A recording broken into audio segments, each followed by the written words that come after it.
नमस्कार दोस्तों, मैं सुभाष कुमार।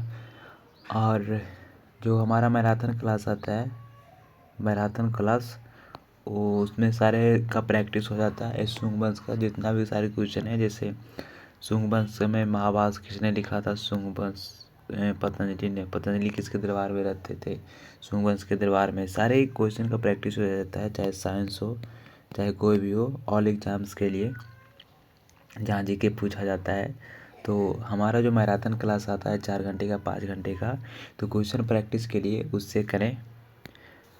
और आज है शुंग वंश। शुंग वंश का पीरियड था 185 से 73 ईस्वी पूर्व तक।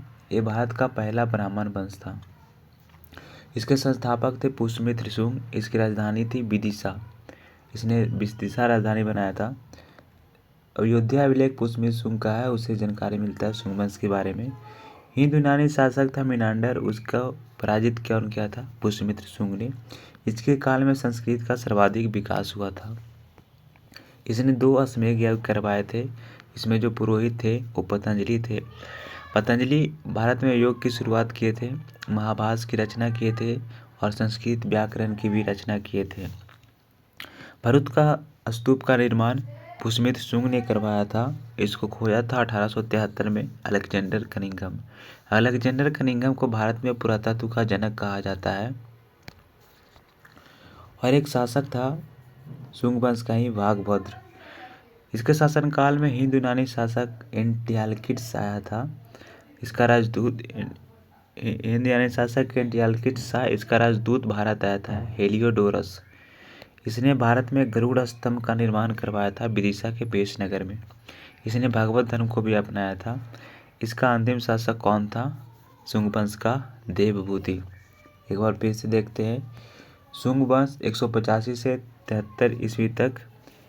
जो अंतिम शासक था मौर्य वंश का वृद्धरथ, उसकी हत्या करवा के पुष्यमित्र शुंग ने शुंग वंश की स्थापना किए थे। जानकारी का स्रोत है अयोध्या अभिलेख। ये पहला ब्राह्मण वंश था। राजधानी कहाँ बनाया था, विदिशा। यूनानी शासक मिनांडर को पराजित किया था। 2 अश्वमेध यज्ञ करवाए थे।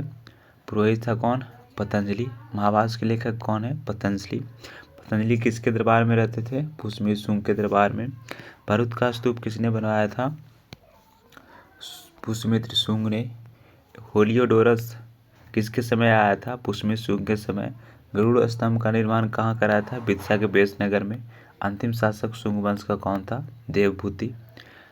मैराथन क्लास एक बार जरूर देखें प्रैक्टिस करने के लिए। मन मार के देखना पड़ेगा। 5 घंटा 6 घंटा जो भी होता है, आपका क्वेश्चन प्रैक्टिस हो जाएगा। अलग से कुछ करना नहीं पड़ेगा।